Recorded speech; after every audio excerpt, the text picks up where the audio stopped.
Just before we start the live streaming, so we need to start prompt at 6 o'clock, I just wanted to cover a few health and safety issues.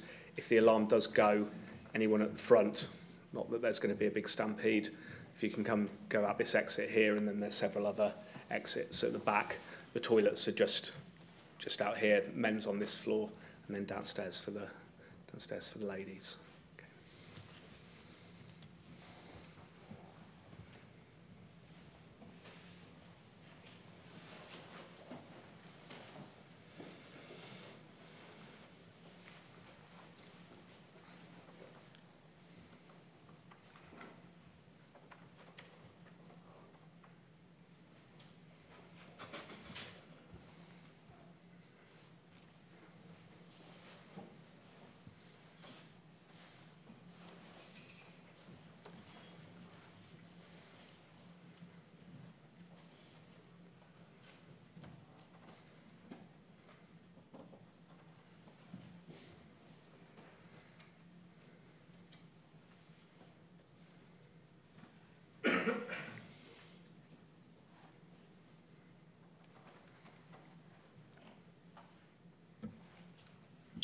Okay, hello everyone. My name's Chris Coleman from Fugro, and I'm convening this evening's meeting of the engineering group of the Geological Society of London. I would like to introduce our speaker this evening, Jakob Chaco, also from Fugro. Jakob is our European Land Consultancy Manager. Just to give a bit of background about Jakob, Jakob studied originally in India before moving to undertake an MSc at UC Davis, which focused on geotechnical engineering and specifically earthquake engineering. He then joined Fugro in 1995 and was based in our California offices. There he worked on major projects, including the Bay Bridge, San Francisco Airport, and a significant tunnel for the BART mass transit system, all of which, of course, involved assessment of major seismic hazards. Jakob then moved to Turkey to help develop our geoconsultancy practice over there, and to initially work on the Izmit Bridge project, which is the focus of this evening's talk. He's actually since then undertaken a number of other site characterization and geoconsultancy studies for other bridges, including the third Bosphorus crossing, and is currently working on the Çanakkale Straits Bridge, which is going to be the longest bridge in the world once completed. So I'd like to introduce Jakob Chaco from Fugro. Thank you.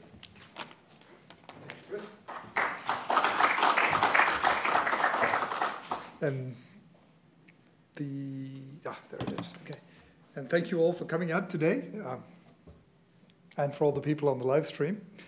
So today's talk will be about the Izmit Bay Bridge. So the Izmit Bridge, there we go, is actually now called the Osman Gazi Bridge, named after the first Ottoman Sultan. It opened to traffic in 2016, has a main span of about 1550 meters, which makes it the fourth longest bridge in the world. A little bit of this presentation is how we started off working on the second longest and ended up as the fourth longest bridge in the world, which our clients never been pleased about. But its location, you see on the map, so Istanbul and the Bosphorus are up here. The Izmit Bridge is about 100 kilometers to the southeast across the Gulf of Izmit, which is essentially the North Anatolian fault. And it's an area where this peninsula, called the Hersek Peninsula, sticks out into the Izmit Gulf. And it's about a 3-kilometer long crossing over there. The contract to essentially build, operate, and eventually transfer over to the Turkish government, this project was awarded to a consortium of 7 different Turkish contractors, and their initials made up this name Nomaik that you see up here. They themselves had never done a major bridge, so their intent was then to set out an EPC contract for the final design and construction of this bridge itself. The overall project also had about 400 kilometers of motorway associated with it. It was a 22-year concession period, including the construction period. And when they had the bridge and the motorway up and running, they had minimum guaranteed revenues in the order of about 800,000 to €1 million per day. So they always said to us, if you can build this one day faster, it's $1 million. And so schedule really was what drove them. And we came in relatively early in the process to help with geotechniques, geology, and earthquake-related issues.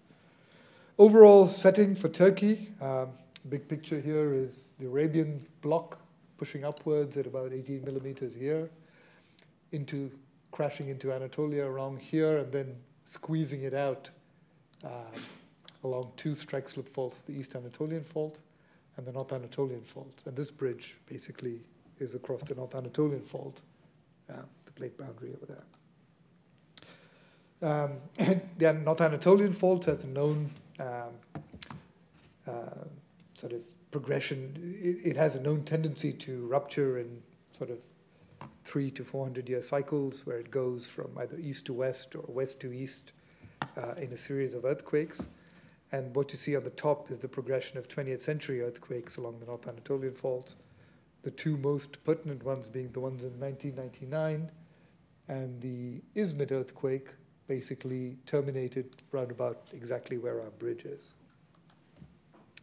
There had been a lot of studies in terms of where the actual fault crossing was in this area, but there was also a fair deal of uncertainty about it. So this was just a collection of interpretations that different people had put together across where the bridge was going to go. And so one of the early challenges of the project was really understanding where this fault was located relative to the bridge foundation specifically.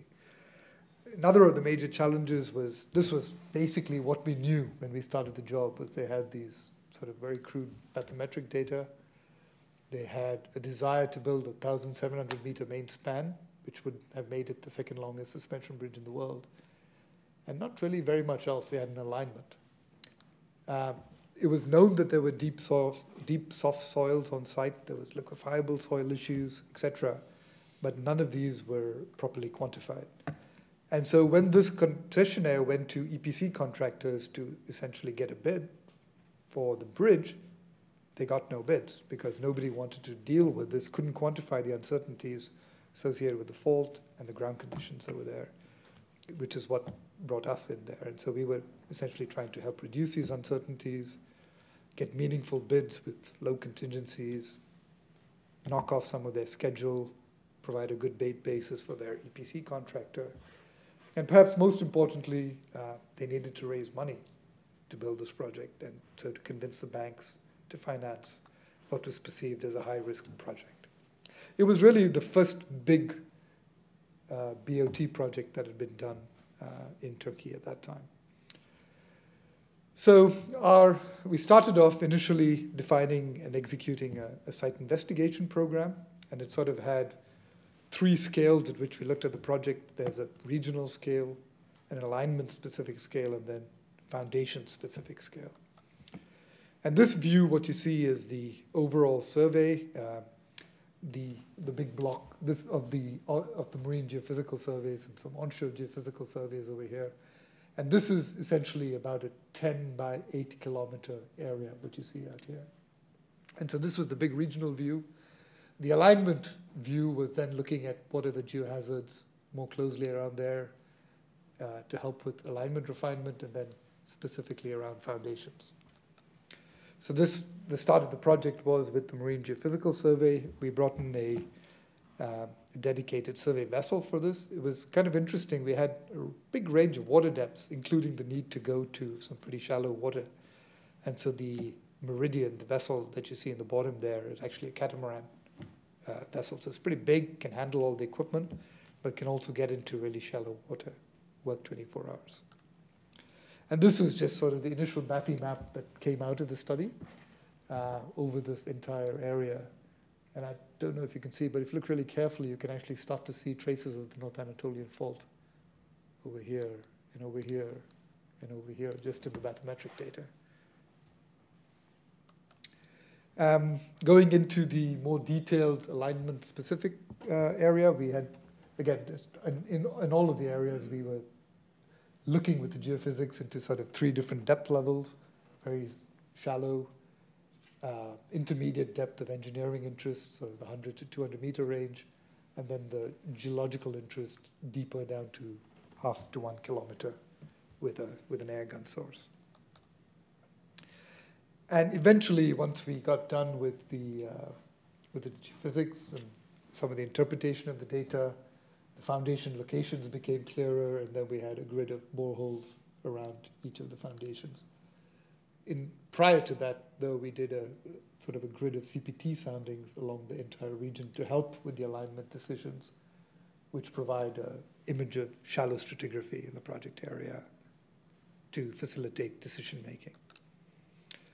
Most of the tools that are used for the investigation drawn from the marine site investigation world, vessels with deploying downhole tools for sampling and for in situ testing that can work on a wireline and can go pretty easily down to the maximum depths we looked at, which were on the order of 200 meters.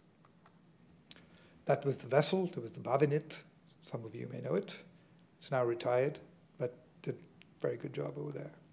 And then when we got into shallower water, less than about 20 meters, we had one of these Jakob rigs. But again, able to deploy most of the same types of tools that we were doing from the drill ships. Onshore, this is now on the north anchorage area of this bridge. We actually had some real rock over there and a pretty nice big shear zone right through the face of it. So there was a geological mapping exercise to identify this and its structure. Deep boreholes, again, through the different geological units over there and cutting across the shear zones. And, of course, a LiDAR survey to bring some topo into it as well. On the other side, on the south shore, it was very different geologic condition. It was soft and muddy in many places. And this was also one of the areas where the North Anatolian fault was thought to cross. And so we had some deep geophysical surveys. That's a mini vibe that came into Turkey from the UK, actually, to work on the project. There was Paleo seismic trenching in the middle of winter, some very unhappy people, CPT soundings, etc., in this area. And this was the schedule that was actually done. So this started basically around Christmas Day in 2009. And our target was to deliver a preliminary interpretation report that could go as part of the bid packages to the EPC contractors by April. So we had about a 120-day window. I remember very optimistically going to the site just before Christmas and saying, I'll be here for a week and get this thing started. And I left in April, 4 months later. With all of this data, our focus, of course, was on the interpretations of the subsurface stratigraphy, using all of the data we had from the boreholes and the in situ testing to identify the various layers in the ground. But then we were using the integrated approach where we used the geophysical data, especially in the depths of engineering interest, to then map and tie these units around between the explorations along the alignments, but also on either side to really build up a true 3D geological ground model of the site.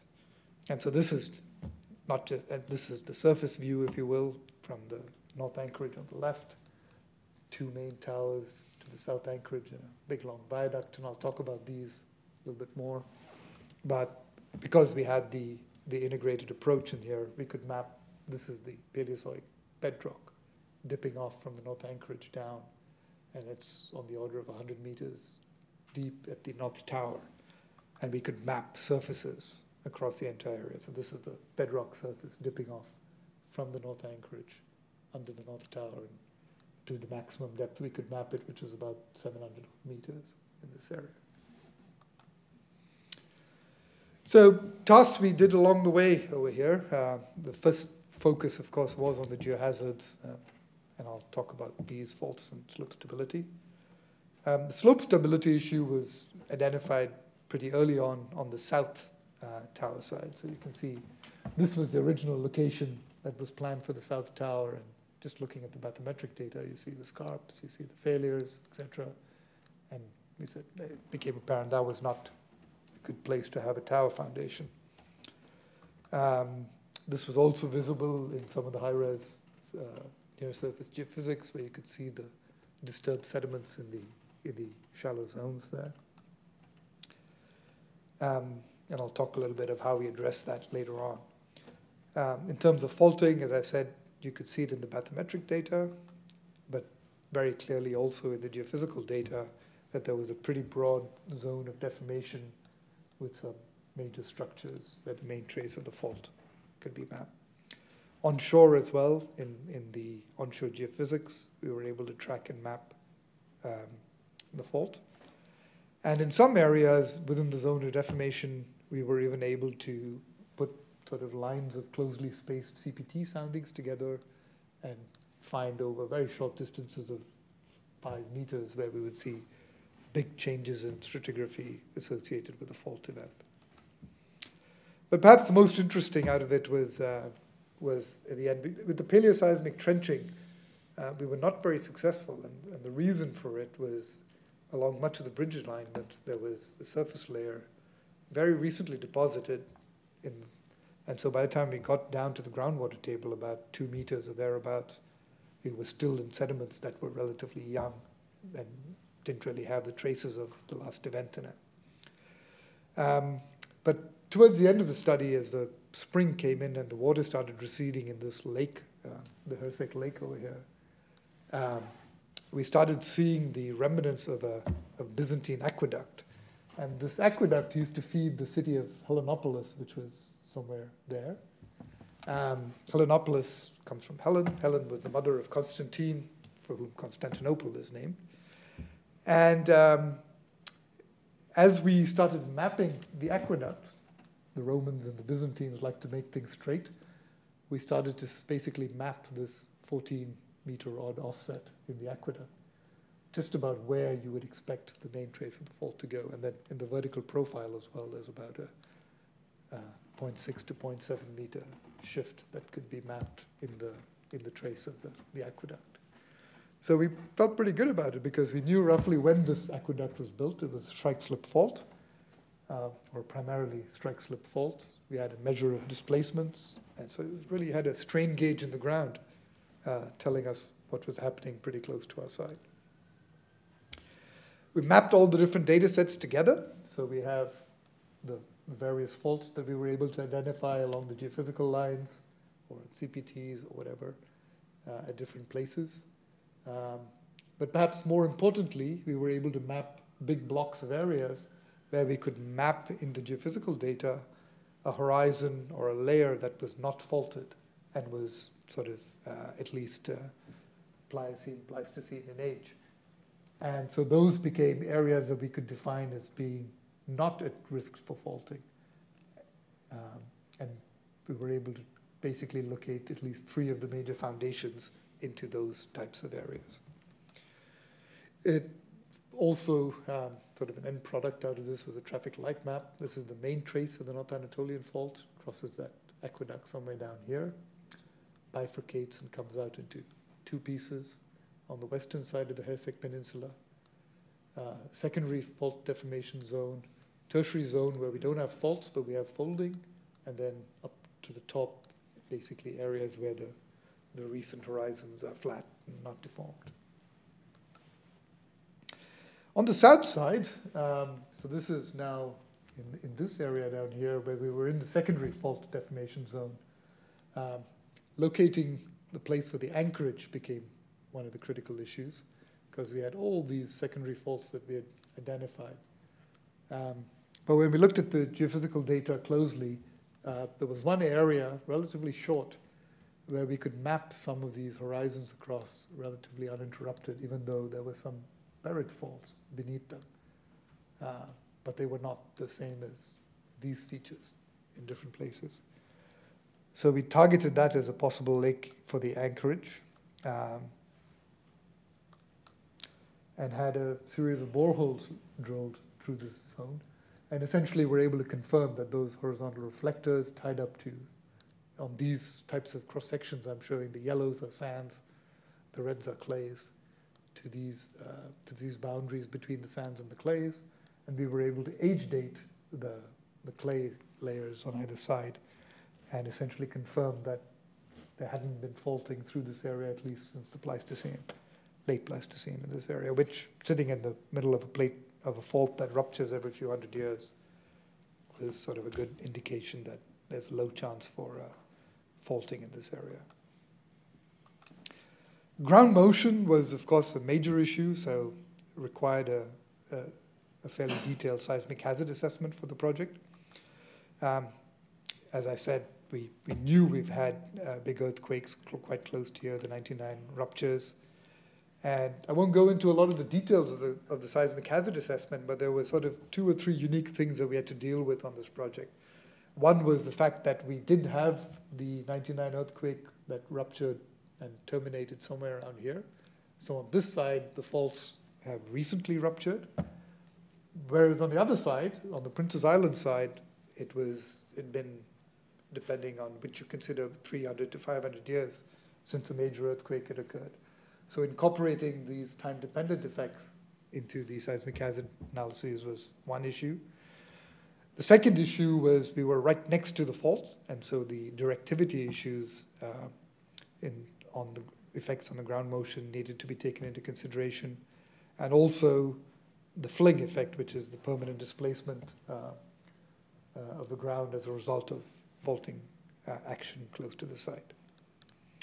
So this is just a view of the sort of the extent of the seismic source model that was developed, classical aerial sources and line sources, and all these things, different segmentation models for the key faults, and also a fairly detailed logic tree taking into consideration slip rates from geology, from GPS, from historical seismicity data, considering different segmentation scenarios for the main faults, especially the North Anatolian faults, considering variances or uncertainties in the catalogs, etc. And then scenarios where we took these time-dependent effects into consideration and scenarios where we didn't as well. This is just a plot showing the recurrence, the catalog that was built up, showing annual number of events per year versus magnitude. You see that, in essence, if you go to 1 in 100, that's probably about a 7.3 magnitude event occurring in the wider zone of the North Anatolian fault, which I'll show you what I mean by that over here, which is sort of extending from Çanakkale, the Dardanelles, where the new longest bridge in the world will come across somewhere here, to the Izmit area over here. Istanbul is located up here. This is the 99 earthquake segment. This is the part that hasn't ruptured in a long time. It was not included in the 20th century earthquakes, the only piece of the North Anatolian fault that hasn't ruptured. And this is the Gano segment. So each of these normally has a recurrence in the order of 200 to 250 years for a maximum event. This one happened in 99. This one has been between 300 and 500 years ago, or 250 to 500. This one was about 100 years ago. And so what we do is we basically adjust the recurrence interval using this Brownian passage of time concept. So for the events that have occurred recently, the recurrence used in the analysis gets lengthened out. And for ones which haven't occurred, they get shortened down. And that gets built into the model. Directivity effects are significant, sort of in the 10 to 20 kilometers, especially close to the fault. And they manifest themselves in a variety of ways, but most prominently in increased shaking, especially in the fault normal direction, some effects in duration. So if this is an example from the Joshua Tree earthquakes in California, in the fault ruptured that way, in front of the fault, you see the fault normal event is shortened up because the waves are stacking up and you get a pulse in the velocity. Behind it, backward directivity, you get longer duration and sort of lower amplitudes of motion. The forward directivity has this sort of characteristic two-sided pulse to it, velocity pulse. Whereas the other effect, which is the fling effect that occurs due to the permanent deformation and is visible mostly in the fault parallel direction, occurs as a one-sided pulse. And we needed to characterize both these effects and build them into the ground motions that we developed for the project. And so here's this is the sort of end spectra from, if you will, this is the base spectra without considering directivity effects. You get an overall increase in the level of shaking, especially for periods, structural periods greater than about a half a second. And most of the issues that we're dealing with on the bridge are, for example, the towers are in the 2 to 3 second range, etc. And then in the fault normal direction, we get a polarization. The fault normal component goes higher, fault parallel component goes lower. And this was incorporated again inside the probabilistic loop. And so for the main bridge foundations, the 2 anchorages, the 2 towers, and then the south approach viaduct, we defined ground motions at depth, basically at bedrock at the north anchorage, at about 100 odd meters down here. But for the south tower and the south approach, south anchorage, the ground motions were defined within essentially Pliocene deposits at about a depth of 100 odd meters again, but with a lower shear velocity. Just to give you a sense of what the ground shaking levels are, these are spectra for, we did 150-year, 1,000-year, and 2,500-year events that we were evaluating for different performance requirements. And at 150 years, we have PGAs on the order of 0.3 plus a bit. At 1,000 years, we had 0.7 G, and for the 2,500-year event at the South Tower, we had basically a 1 G event that we had to consider.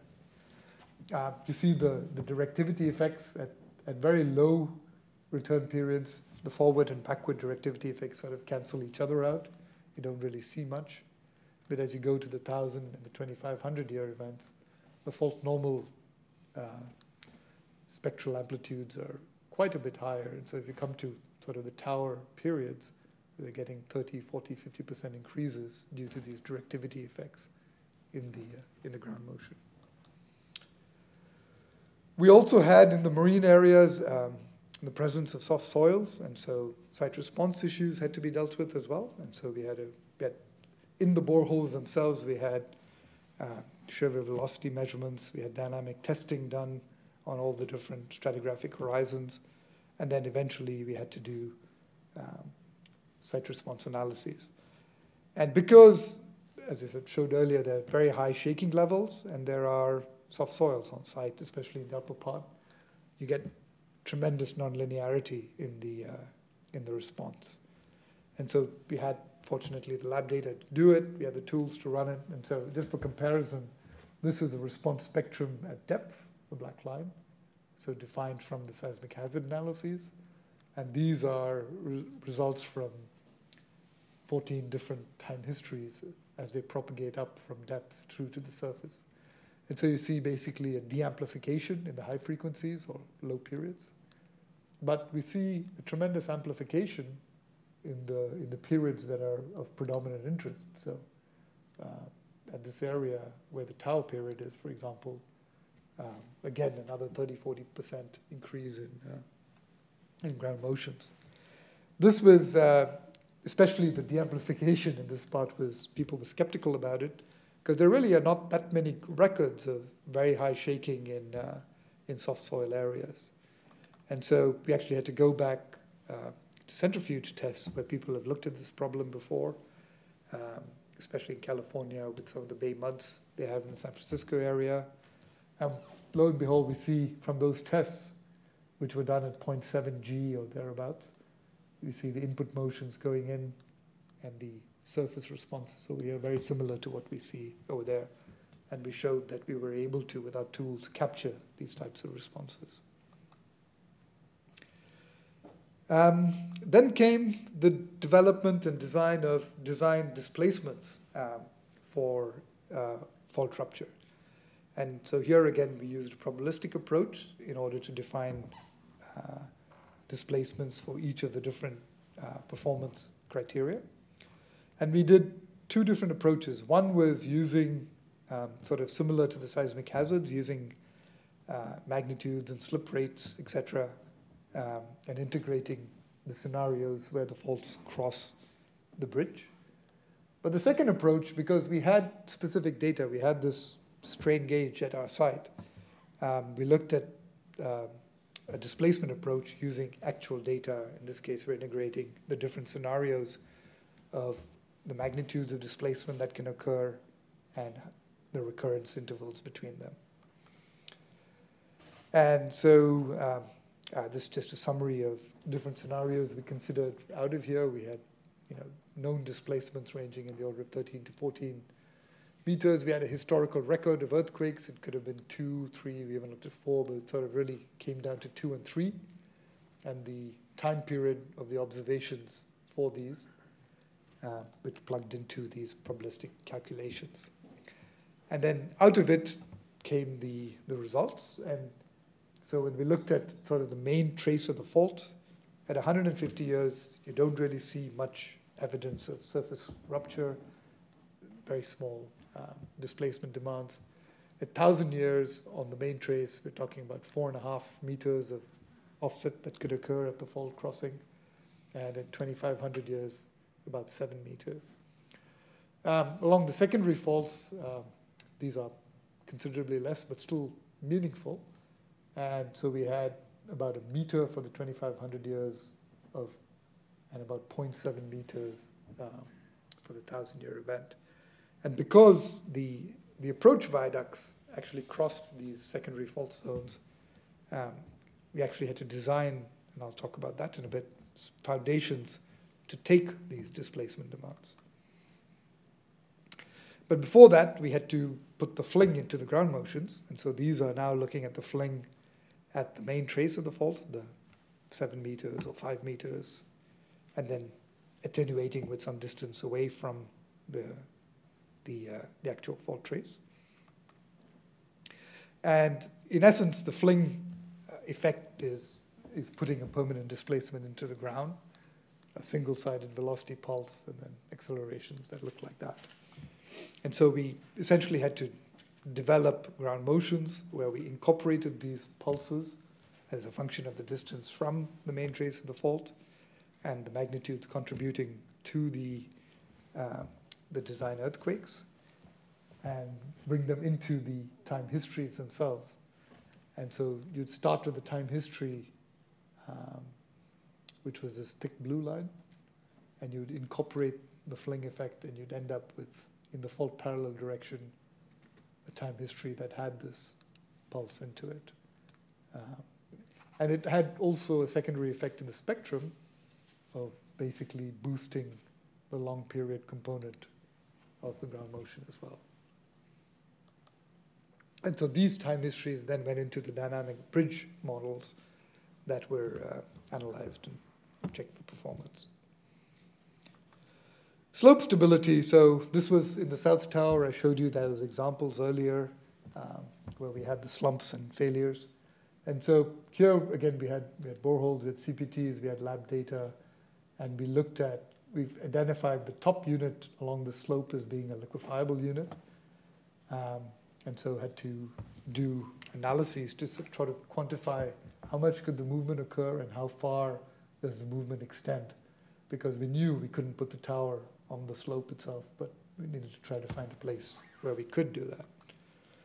So here again, laboratory data calibrated for these are stress-controlled cyclic simple shear tests performed in the laboratory using a numerical tool, in this case, UBC sand, to simulate these behaviors for flat ground conditions, for sloping ground conditions with a static shear in them, so you get a movement progressively in one direction after liquefaction.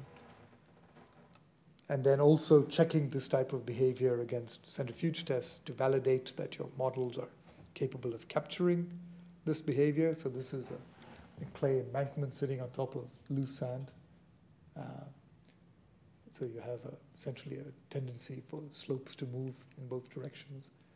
And these were the earthquakes from the centrifuge test, the measured displacement downwards of the crest as against numerical models. And there were also pore pressures, et cetera. So we wanted to validate we could do it properly. And then run the calculations to evaluate what could be the deformations along the slope for I think we're seeing the 2,500-year event here.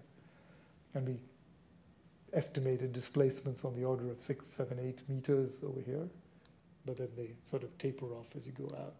And so the foundation then eventually got shifted out into this zone over here.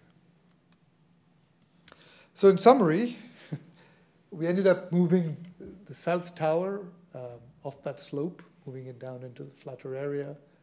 We ended up moving the south anchorage north to get away from some of the secondary faults in this area. There were limits on what could be done on the north side because there were some tunnels running through this area, and this anchorage had to be sort of fixed. And so when they then ended up with a balanced bridge, lo and behold, the second longest bridge in the world became a 1,550-meter, fourth longest bridge in the world, which was not an easy sell to the Turkish government, but they eventually came around. So some conclusions from this early part of the work over here. It was relatively unusual contract we had. We were doing the site investigations and also doing the interpretations in parallel at the same time. But it really was critical to achieving the objectives in this very, very short time. We could do our interpretations in parallel as the data were being collected with big schedule savings, and then also adjust the site investigation programs based on findings in sort of real time. And so really, in the end, we had our interpretive report delivered just a few days after the final completion of the site surveys.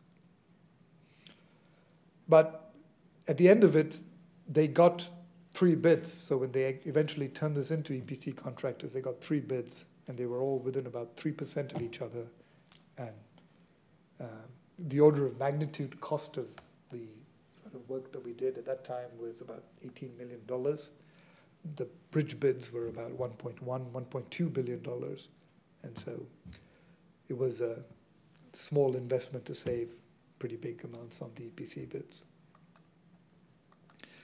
The south approach viaduct, so what I'll talk about here, because here we actually crossed the fault with the foundations. And so we then had to go through the design of the foundation elements themselves to take potential fault rupture demand. And so these were 11 piers. We ended up being on these caisson-type foundations. The soil conditions were primarily clays, and it sort of ranged from this end being about 1.5, 2 kilometers from the North Anatolian fault to that being a few hundred meters from it, the main trace, but within the secondary fault rupture zone. And onshore, in the nearshore areas, we could image some of these faults. We had a pretty good feeling for where they were, and we could relocate a few piers. But onshore, it was very difficult to image specifically where the faults were. And so we just had to assume that there was a potential for these types of displacements to occur at every single fault. There are case histories of foundation failures due to fault rupture. This is the Bolu Viaduct leading to the Bolu Tunnel, which was actually not in operation during the 99 earthquake, and it almost collapsed, sort of just hung on the stopper over here due to the fault rupture under the viaduct. This is from the Chichi earthquake, bridge collapse due to a reverse fault event, thrust fault. And then there are also case histories of foundation performance. So this is a sort of raft foundation supporting a tower that went through an earthquake. And because it was a raft foundation, relatively well built, it distorted, it turned around, but the overall structure kept together quite well. In contrast to these pile-supported structures where basically the fault could go through it and essentially tearing apart the actual structure. And so what we wanted to do was to have shallow foundations, a foundation system that was basically relatively well tied together, much stronger than the soil around it, and which would actually cause the faults, it would basically stay together if a fault rupture occurred and essentially divert the movements around it. So we considered shallow foundations and a couple of different configurations of these slurry wall systems with relatively thick walls in the order of about 1 meter and heavily reinforced. And the approach that was taken, sort of a two-step approach. So in step one, you have sort of a detailed soil model with the foundation in it, and you apply the fault offset to it, and you'd see what sort of deformations and distortions are induced in the foundation, what are the forces on the members, etc. And then in the next step, you impose those deformations onto the bridge model and make sure that the superstructure is capable of accommodating these.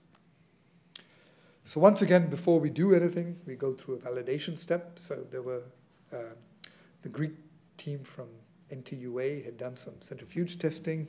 I think that was done at Dundee, some of it. And so they had looked at normal fault, reverse faults, and faulting events in a centrifuge. And so what we did was look at these numerically, again, these specific tests, and see if we could capture sort of this very narrow zone of deformation along the fault that occurred in the centrifuge test. So we're looking here at basically distance along the base of the model and the amount of movement. So on one side, you get the full displacement. On the other side, you have no displacement, and it's bridging across. And the key was really being able to capture this very tight band of deformation in both types of events. So once we were comfortable that our numerical techniques were properly adapted to this sort of problem, we then built a model of the actual ground and imposed first, without the foundation, the design horizontal and vertical displacements. We had an oblique fault that we were looking at. And then we would introduce the foundation and see how the situation changed. And basically what you end up doing is diverting the shears around some side of the foundation. We looked again at those three different types of foundations. And look at it here. This is a response in terms of horizontal displacement. So here is a foundation, and there's a strike slip fault coming and hitting it, and it's being torqued, if you will, or twisted. And so what we're seeing here is the horizontal displacements.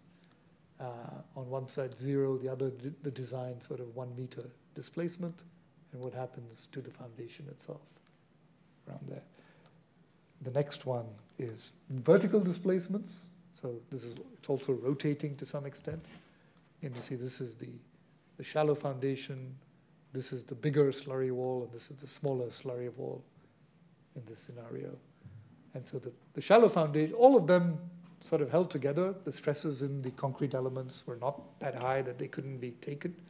But the deformations, the slurry wall, which was embedded a little deeper, basically had lesser distortions. And so at the end, the scenario that was chosen was this smaller slurry wall configuration. And then we looked, once we had that, we looked at a range of different rupture scenarios, fault being at different depths from the center line, different distances along the center line from the foundation. We looked at variations in the dip angles between the ranges that we'd observed in various geophysical data. We looked at deviations in the rupture angle relative to the foundation itself, and essentially developed envelopes of distortions that could be provided to the structural engineer, along with envelopes of forces in the members that each of the members had to be designed to accommodate.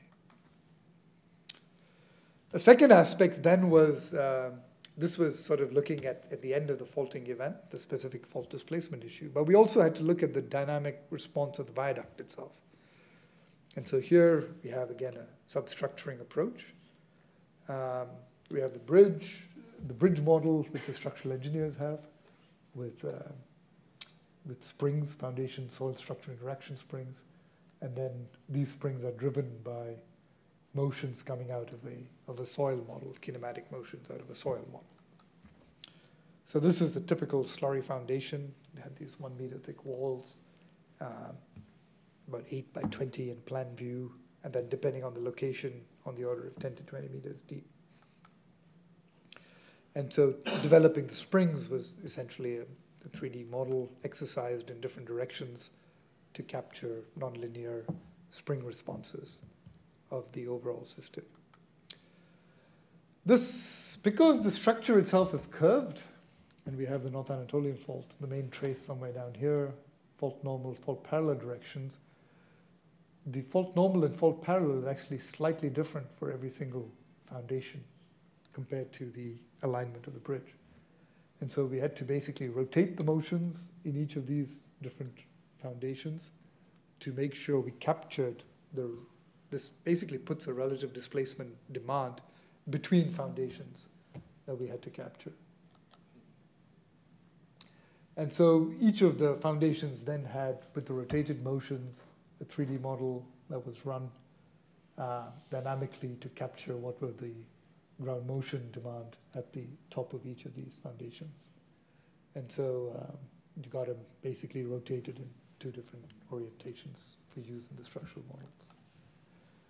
And this is just some example of relative displacement between adjacent piers, if you will. And you see in the worst case, we have on the order of 0.5 meter of relative displacement between piers that had to be accounted for. The structural solution that they came up with eventually was essentially two-legged, relatively flexible system that could oscillate and with base isolation at the top to account for these, to help with the big displacement demands that we had. So that was Herzeg Peninsula, top left, in 2010 when we first went there, or 2009. It was pretty empty space.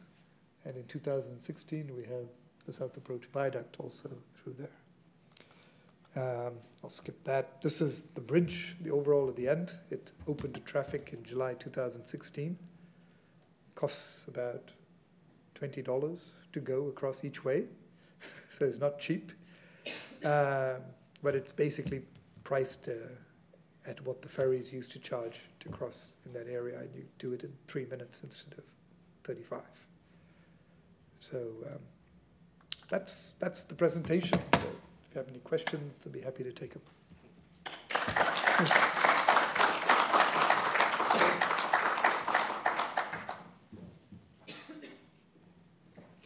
Thank you, Jacob. That was a really interesting talk.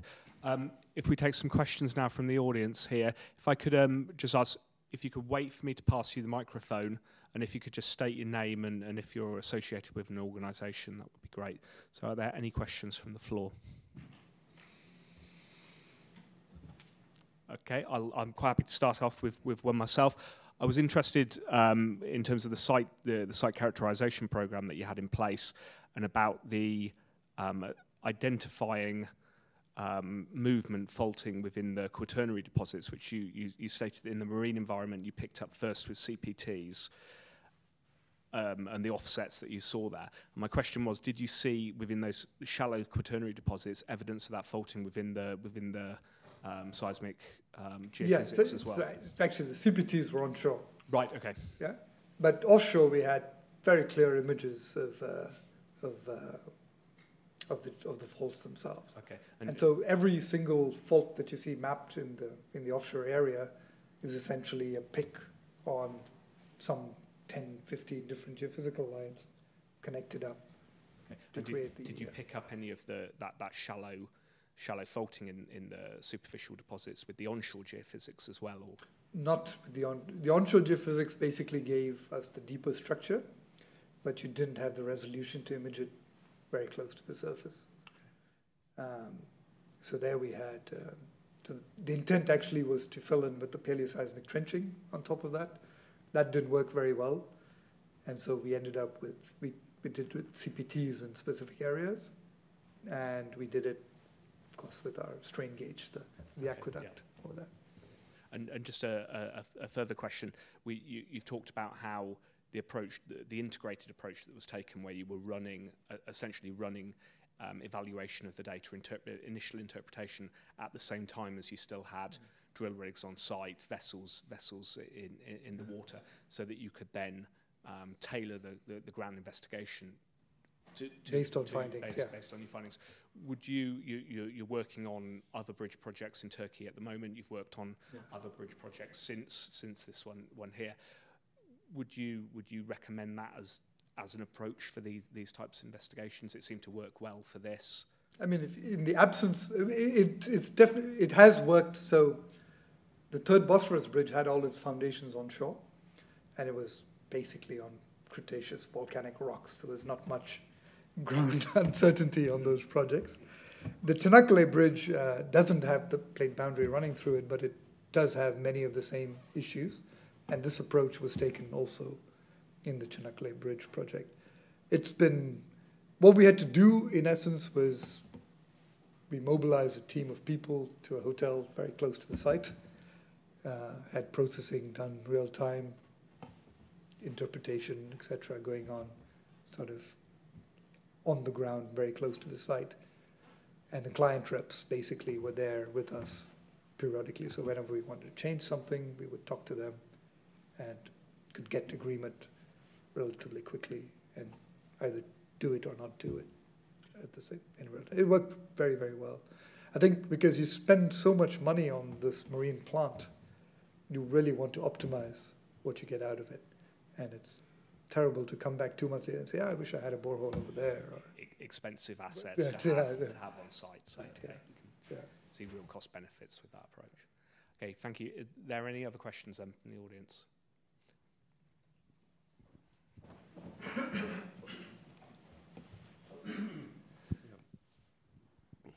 Sorry. Jasper Cook, independent consultant. Just going back to that, your design of the investigation, which I'm interested in. So did you set out with a sort of blank check? Definitely. If you've ever negotiated with a Turkish contractor, you'll know there's no such thing as a blank check dealing with them. I mean, but it was a clean slate.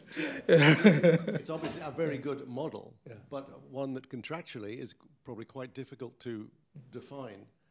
And so you had presumably a starting investigation plan, and you modeled that and changed it and asked for more cash, or shifted things. So I just wonder, you don't have to answer this if you don't want, but contractually, is it a difficult model to work, or is it? It's not. What we had to do actually is we actually workshopped the scoping. So we did it in sessions together with the clients and their representatives. And we had to defend every single thing that we did. So we had to really explain to them clearly, this is why you're doing it. And of course they came, why don't you do this, why don't you do this? And so we adjust the scopes according to that. And then basically we set up a pricing structure that had some flexibility in it. So you could have unit prices on per borehole or per meter or per geophysical line.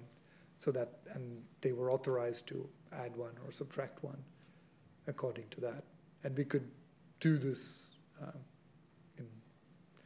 in a cooperative manner. I think when it was basically, I don't know if you're familiar with the logic contract forms, but it was essentially a logic contract that was set up for the project, but which had this flexibility in it. And one of the things I learned going to Turkey was that the Turkish contractors really are schedule driven, and they make decisions very quickly, and they are open to these types of mechanisms of doing things as long as it helps them. Their incentive, as I said, was always it was $1 million a day. So if they ended up spending a little bit more, it was worth it to save the time. Just in very broad terms, what sort of percentage of the total project cost was spent on the investigations? You mean compared to the engineer? 5%, That was probably 80%, something like that. 85% was. Ships are expensive. Yeah. Thanks very much. Yeah. Are there any other questions from the floor? Okay, I have one final one. The bridge is now in operation. Yep. And has been since 16. Okay. Have there been any measurable seismic events? Measurable, yes, but nothing dramatic. Okay. And is there monitoring actually installed within there the bridge structures? There is structural monitoring on the bridge. Yeah. Excellent. Yeah. Does Fugro have anything to do with that, or is that managed separately? It's managed separately. Yeah. Wonderful. Okay. Well, I'd just like to say thank you for a great talk. Really interesting. And thank you for flying all the way over here from Istanbul. Jakob, if we could have a round of applause. Thank you.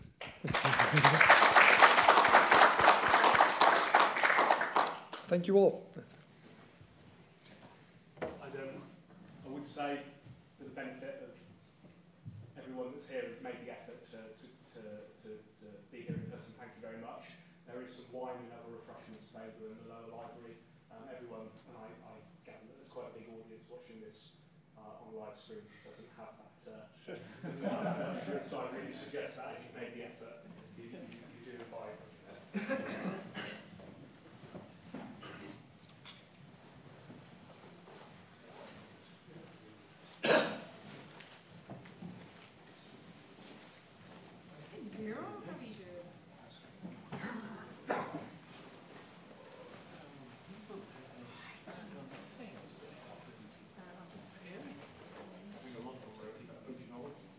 Yes, there is. Yes,